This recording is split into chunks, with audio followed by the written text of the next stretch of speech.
Hey guys, and welcome back to Semajical Gaming for Hogwarts Mystery Year 5, where we now give you the third part.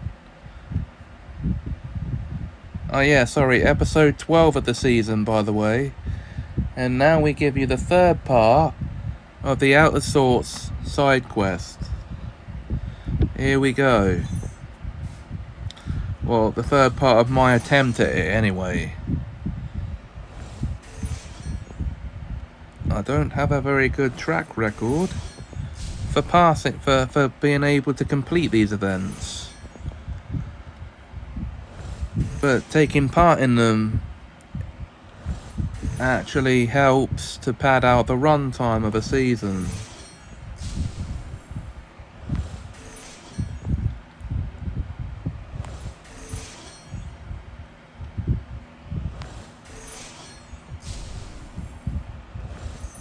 It doesn't mean I'm gonna start doing more of them, because really I'm only trying to be able to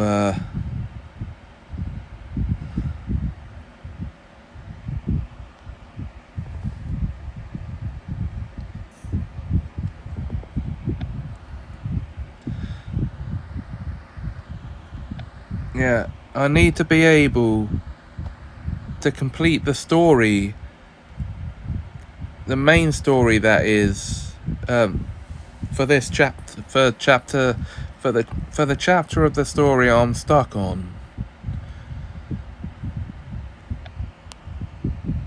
Anyway guys, I won't bore you with too many details, because that's not what I'm here to do. So join me back after this break. Welcome back guys.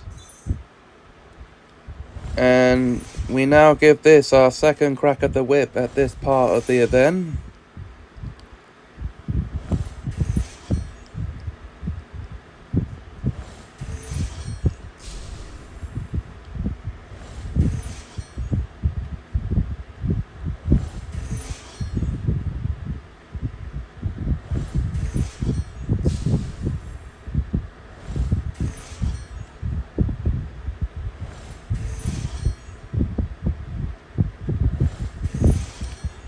Although we're going to start cutting pretty fine into this. There's only a day left of this event.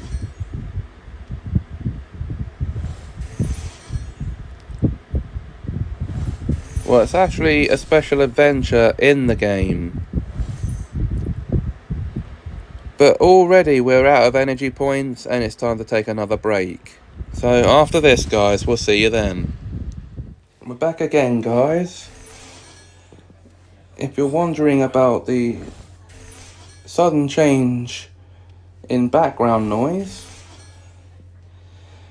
it's because I've moved down to the kitchen of the family home. But that is this part of the side quest over. Seeing how easily Penny took to being a Hufflepuff, perhaps you can understand why I had a bit of trouble. She's so inclusive and outgoing, but I like time to myself and I can be a bit shy. Penny is such a perfect Hufflepuff. I wondered if this was truly the right house for me given our differences. But do you feel that way anymore? No, I'm a Hufflepuff through and through. I just needed to see it for myself. How did you do that, Chiara? I think that's precisely what Tulip and I need. Hagrid and I were caring for some crops one day, and he pointed out how committed I was to each of them. He said I didn't play favourites, but worked hard to make sure they all got the attention they deserved. Aww. To me, it just seemed like the right thing to do. But Hagrid said it was rare to see someone so even-handed with animals. Even said I reminded him of a famous magizoologist he once knew. News Commander, anyone? And after that, You knew you belonged in Hufflepuff? Exactly. I don't know why I couldn't see it before. But I'm as much of a Hufflepuff as Penny is, just in my own way. That's right. And that goes for you too, Semajical. You're not exactly like either of us, but you're still a brilliant Hufflepuff. That just seems to be the way with Hufflepuffs. We're a mixed bag of good nuts. Yeah, put it that way. We are indeed. Perhaps I'd make a good Hufflepuff then? In their own way, Hufflepuffs are all loyal, fair-minded and empathetic. Doesn't that sound like me, Sir Magical Piratical? That sounds like you to me, Tulip. Thanks for saying that, and for proving my point. If I could fit into Hufflepuff and Slytherin, I don't know what I'm doing in Ravenclaw. I just don't know what the sorting hat was thinking. All I want is to be certain, and so far all I feel is more confused. Perhaps the next common room we visit will clear things up. I've lined up the perfect Gryffindor for you to talk to. He was a bit nervous about sneaking you in, so we'll have to tread lightly. On paper, he's one of the most unlikely Gryffindors, but I've seen him rise to the occasion plenty of times. It's time for us to go and chat to Ben Copper. Which we'll do next time, guys. Or after the break.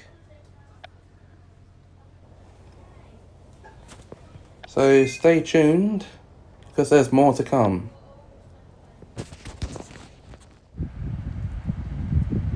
I welcome you back, guys.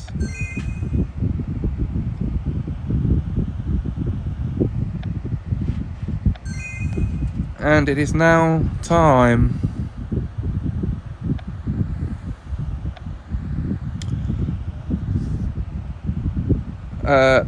no, to go and speak with Ben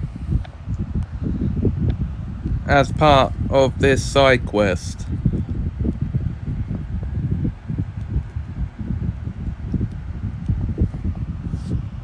There he is. Hi Ben, thanks for agreeing to talk with us about your experience in Gryffindor.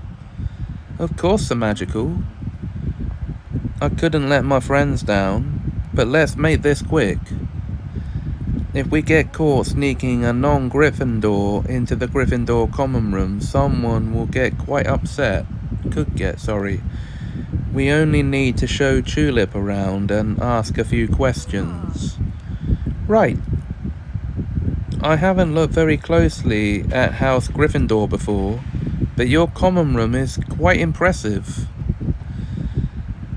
I'd like to learn a bit about the house, and when you knew you were a good fit for Gryffindor. Well, now that you mention it,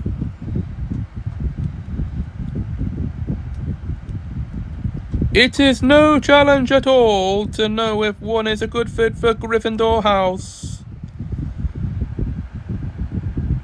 There's one quality, and one alone, that defines all Gryffindors. And I just so happen to have it in spades. What's that, Sir Nicholas? Sit back and I'll tell you all about it. Soon we'll know if you have what it takes to be a Gryffindor.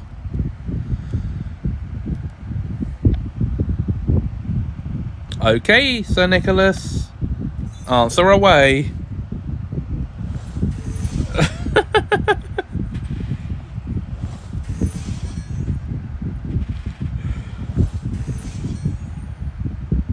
We actually came to see Ben about this, and Sir Nicholas is giving us the information we want. So, yeah, I'm not complaining there.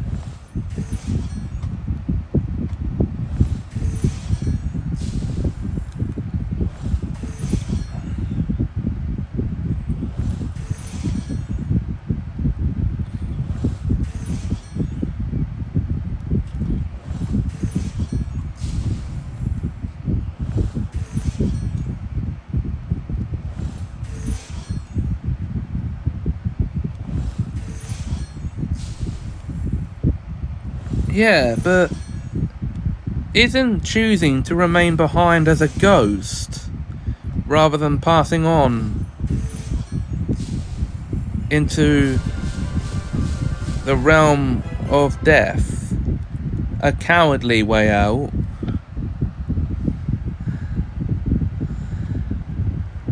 To put a fine point on it, the defining characteristic we Gryffindors all share is our bravery.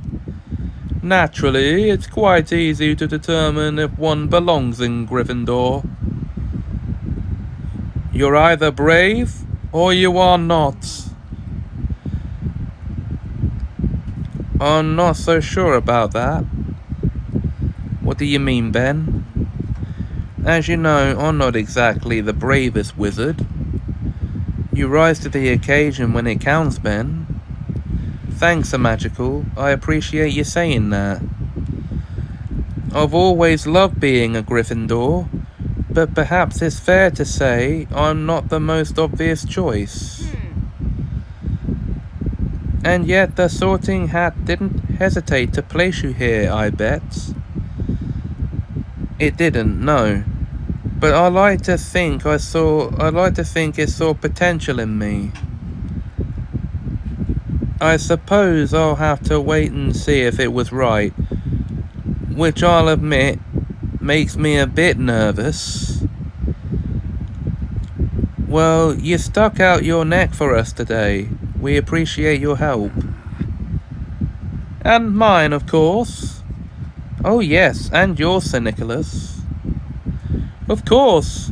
I have more stories if that would be helpful. Honestly, all this thinking is making my head spin. The more I learn about the other houses, the less certain I am that I belong in Ravenclaw. In the end, I think I have characteristics that could fit with any house. For example, I am not brave enough to be in Gryffindor. Now, am I not brave enough to be in Gryffindor? Semajical Baratical? You're quite brave enough, Tulip. You'd be an excellent Gryffindor. See what I mean? None of this is very reassuring. Perhaps I need some more time to process what we've heard. I'm going to rest in the Ravenclaw common room for a bit. It's quiet there, and it's where I do my best thinking. Meet me later, I'll sneak you in, and I'm sure we can figure this out together.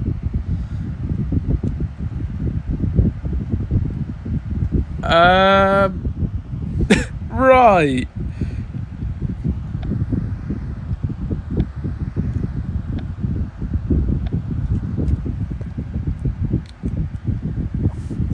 She doesn't think she belongs in Ravenclaw and she's thinking outside the box. That's what Ravenclaws are known for.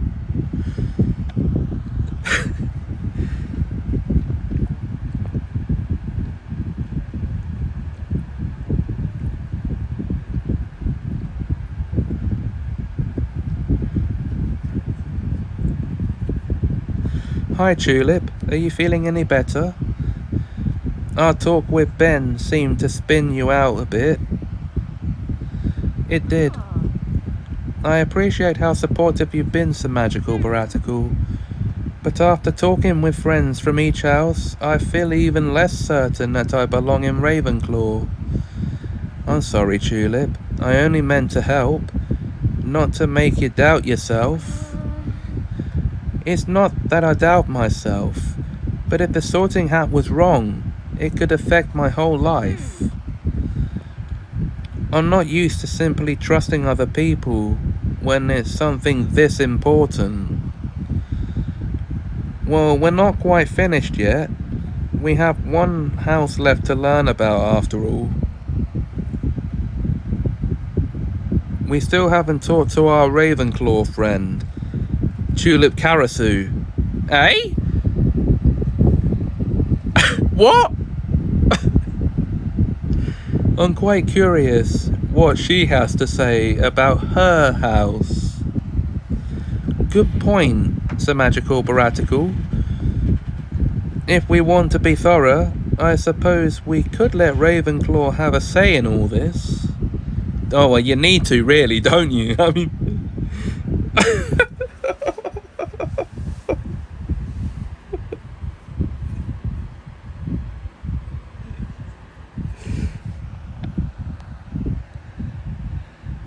this one's only a 3-star job.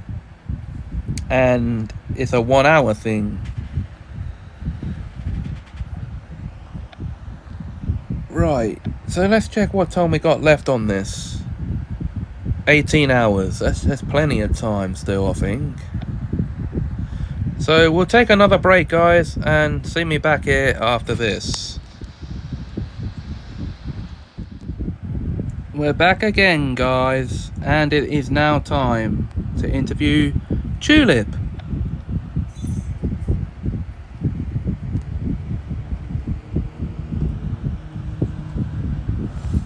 Hey, how easy is it to sneak into other common rooms in this game? If you're not a member of the house, you technically shouldn't be allowed in.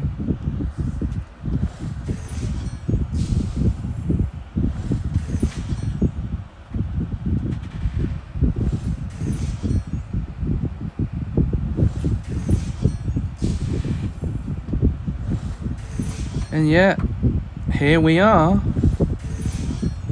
in the Ravenclaw common room as Hufflepuff. So, yeah. Anyway, guys, I do think, I dare say,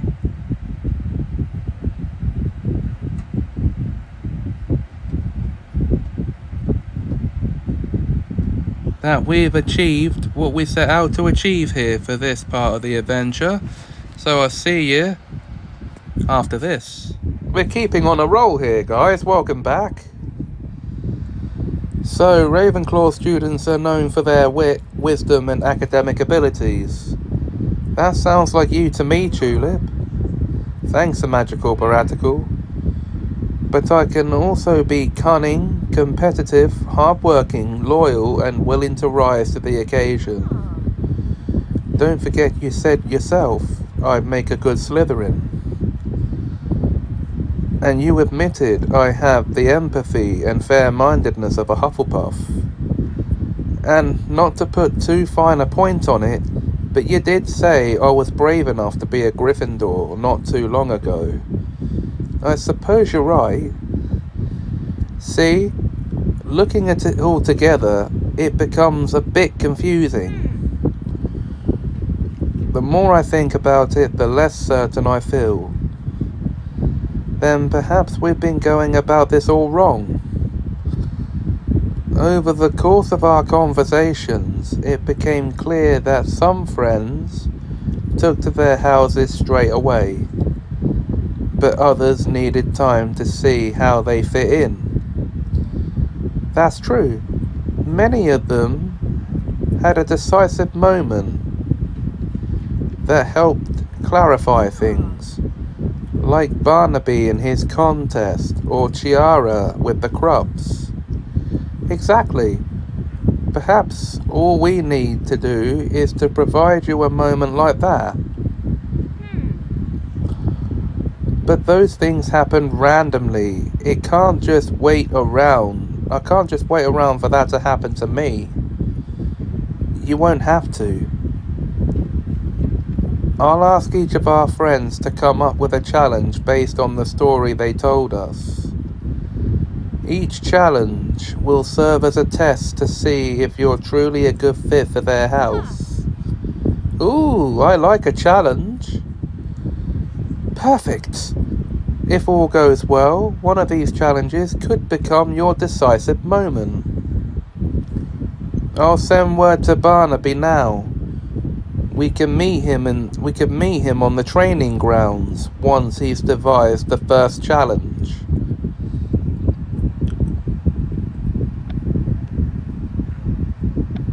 Right.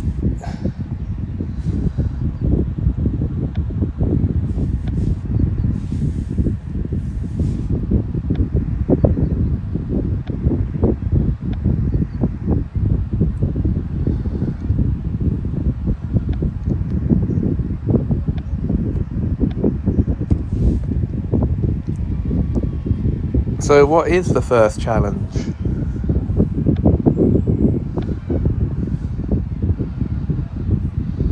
Thanks for setting up this test, Barnaby. Soon we'll know for sure if Tulip is a good fit for Slytherin. It's my pleasure, Semajical. Slytherin could use some more good-hearted members like Tulip. Are those quaffles? Good eye. But we won't be playing Quidditch. I've come up with a simple new challenge because simple is best.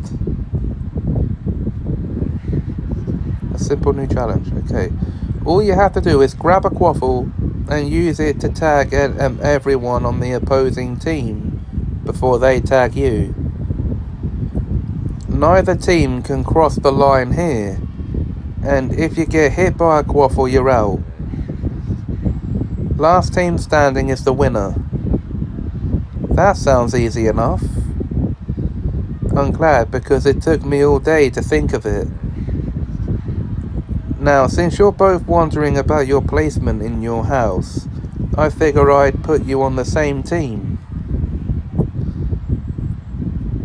It'll be you versus Slytherin. 2 against 1? That doesn't sound totally fair, Barnaby. Shh, Semajical, we've got this. Oh, I didn't say you 2 against me. I said you 2 against Slytherin.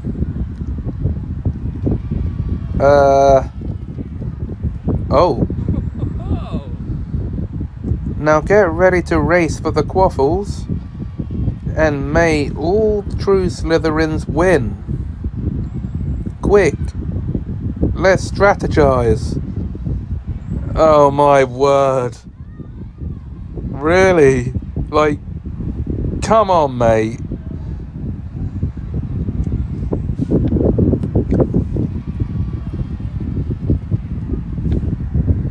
Isn't that, like, a bit much?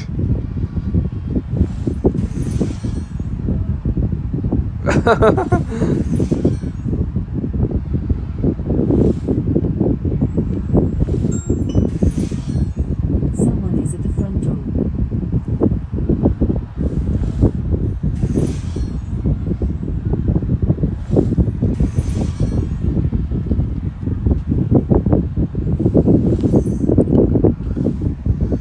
Okay, guys. This episode, I think, has gone on quite long enough. So we will leave it here for this episode, and in the next episode, we'll carry on with this. So until then, if you enjoyed this video, please like, comment, share, and subscribe. Thanks for watching, and have a magical time.